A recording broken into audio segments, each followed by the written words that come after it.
What's up guys, welcome back to my channel. In this video I talk about 5 ways on how you could become a better photographer. So if you want to learn more, keep watching.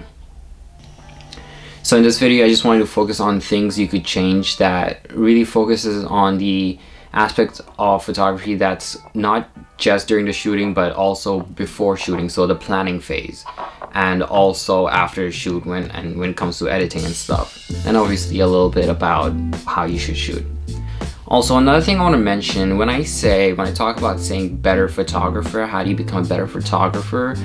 It's in a way, it doesn't make sense when you say better because, you know, in art there is no better. It's not like you get a score on your artwork. It's like, oh, this one's got a 9 out of 10, this one's got a 5 out of 10. You know, it doesn't work like that when it comes to art. It's really just relative, and beauty's in the eye of the beholder, right? So we've all heard of that saying. When I say better, what I mean is how well do you put down the vision in your head onto the art form you're trying to create. So that vision you have in your head, how accurately can you put it down into the art form you're using? So when it comes to photos, if you have a vision in your head, you know, how close is that to the photograph you just took? The closer you are to it, the better the job you're doing. Remember that. So that's what I mean, that's what I think when I say better. So as photographers, the number one thing you need to know best is the basics, right? You need to know how the ISO, how the aperture, shutter speed, and exposure affects your photos, because as photographers, you're playing around with light. That's basically how you're creating your image. You're basically like light painting in a sense. So I wish they called us light benders. That'd be a lot cooler than calling us photographers. But either way, you need to know how to play with lights, and if you learn these basics, that will get you the upper hand and get you started with the game. So when it comes to lighting up your photos, you really need to know what type of lighting you need for the type of photo you're trying to take, you know. There's dramatic lighting, there is lighting for headshots where you need complete exposure. There's so many different types of lighting, so knowing what type of light is required for your project is critical. One more tip is don't try, you know, I mean, it's easy to start off by putting the mode on automatic if you have a DSLR or mirrorless camera and shooting away when the camera does everything for you, you know, the computer does everything. But I highly recommend try using the manual mode, and you know, because in that you could play around, you know, you're not gonna get good photos at first, maybe because you bumped up the ISO too much, it's grainy, or the shutter speed's too low. But you know, just playing with those, you're gonna get a good idea of how each one affects the photo. So definitely try playing around with manual mode because it'll teach you a lot. And if you're not really comfortable shooting in manual just yet, try playing around with the different modes in your camera. Just make sure it's not automatic because there's nothing you really could change in that. The other mode I'd recommend is trying the aperture priority mode. It's in almost all cameras, especially if you have a prime lens, where you could just set the aperture to 1.4 or 1.8 and just keep shooting away, playing with other settings of the camera. So if it's not manual, try aperture priority mode. Alright, tip number 2, inspiration. Where do you get your inspiration from? What type of photos you want to create? Do you have your own style to it? Is it unique, or are you just simply copying exactly what you saw on Instagram? One way I do this, sometimes I go consciously plan the shoot right before, you know, the shoot's gonna happen. But most of the time, just as I'm scrolling fast on free time, as an artist, just, you know, as artists, you should be trying to find and look for inspiration all the time. So what I do is I use Pinterest for creating mood boards and the type of aesthetics I want for my photos. And I do that even if I don't have a shoot coming up. I just find it fun doing it. I just create a whole mood board and just add the style of photos I like to create or the mood it gives out. That really helps me give an idea of what type of photos I'm trying to visualize in my head before I plan a shoot or even think about scouting for models. Creating mood boards and looking for inspiration is pretty important also because if you're not, you know, it's one thing to go shoot by shoot and just randomly selecting aesthetics for the shoots that catch your eye.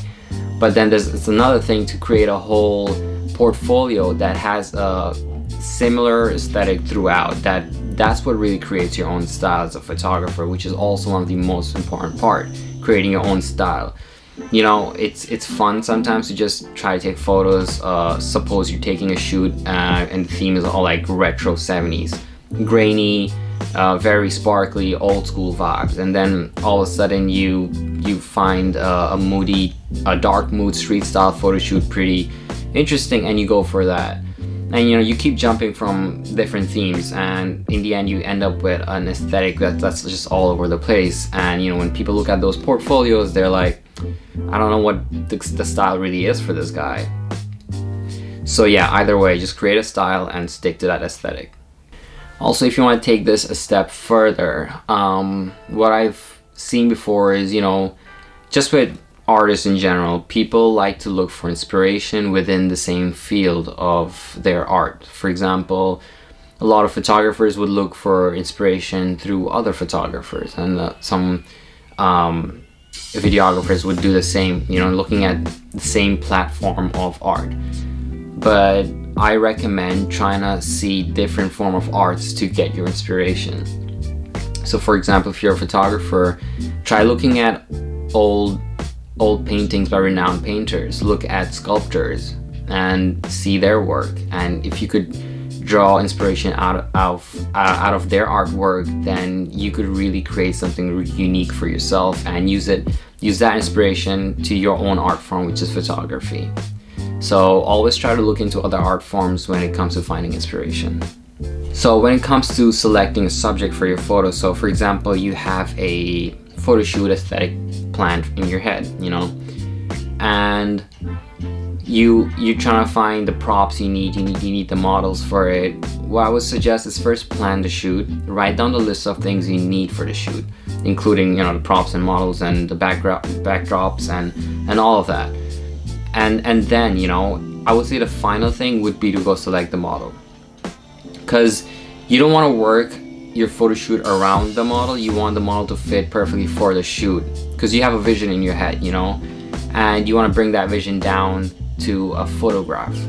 So selecting the right model is pretty important, and you could go to places like there's a lot on Facebook groups. Facebook group is a great place to find models, or you could look up Craigslist, Model Mayhem, places like that. You could find great models, and also make a list of, almost like create a mood board of the models you come across and see which one fits your aesthetic the most. That would really give you an easy time to try to plan the shoot ahead.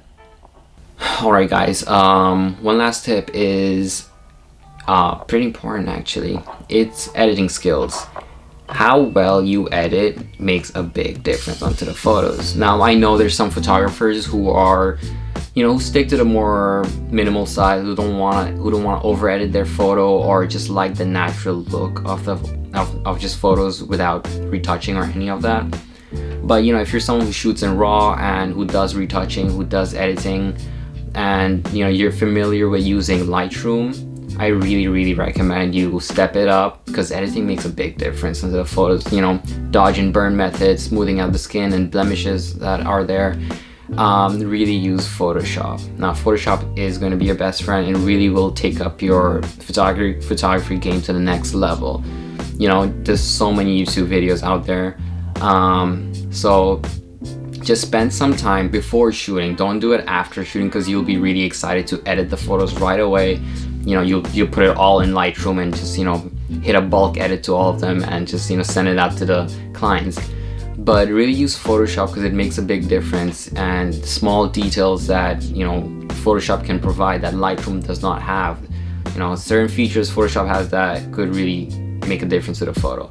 So if it's anything, step up your editing game, watch some tutorials before you go for a shoot so you know what you're gonna do after you're done with the shoot.